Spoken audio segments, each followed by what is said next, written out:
প্রতিদিনই দখলদার ইসরায়েলি বাহিনী নির্মমতার শিকার নিরীহ গাজাবাসী। মৃতের সংখ্যা ছাড়িয়ে গেছে ৩৬,০০০। নিত্যপণ্যের অভাবে চরম মানবিক সংকটে অবরুদ্ধ উপত্যকাটি। হামাস নির্মূলের নামে গাজার দক্ষিণাঞ্চলীয় রাফাতে তাণ্ডব যেন দিন দিন বেড়েই চলেছে। শুক্রবারও বিমান হামলা চালিয়েছে নেতানিয়াহু বাহিনী। প্রতিদিনই বাড়ছে হতাহতের সংখ্যা। আগ্রাসনের মুখে শহর ছেড়ে পালিয়েছে ১০ লাখের বেশি মানুষ। জাতিসংঘের দেয়া তথ্য মতে পালিয়ে যাওয়া ফিলিস্তিনিদের মধ্যে অন্তঃসত্ত্বা নারীর সংখ্যা অন্তত ১৮,৫০০।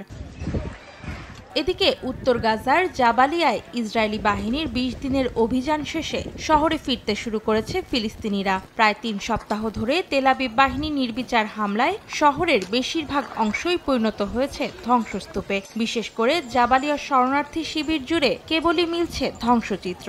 স্কুল, কলেজ, হাসপাতাল, মসজিদ, আবাসিক ভবন সবই যেন এখন অতীত। মাটিতে মিশে গেছে ১,০০০-এরও বেশি ঘরবাড়ি। বাসিন্দাদের কেউই চিনতে পারছে না তাদের পরিচিত এলাকা, খুঁজে পাচ্ছে না ফেলে যাওয়া নিজের বাড়ি। অনেকেই আবার খুঁজে ফিরছেন হারিয়ে যাওয়া স্বজনদের।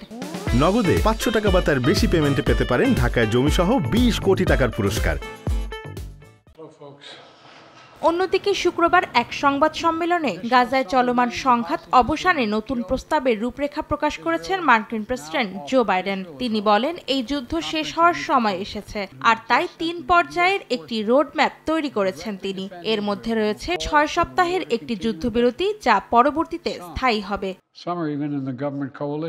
হামাসকে এ চুক্তি মেনে নেওয়ার আহ্বান জানিয়েছেন বাইডেন। পাশাপাশি ইসরায়েলের সব নেতাকেও প্রস্তাব গ্রহণের তাগিদ দিয়েছেন তিনি। বাইডেন জানান, হামাসকে পুনরায় অস্ত্রসজ্জিত হওয়ার সুযোগ না দিয়ে গাজার পুনর্গঠনের জন্য ফিলিস্তিনি ও ইসরায়েলি নেতাদের এক হতে হবে।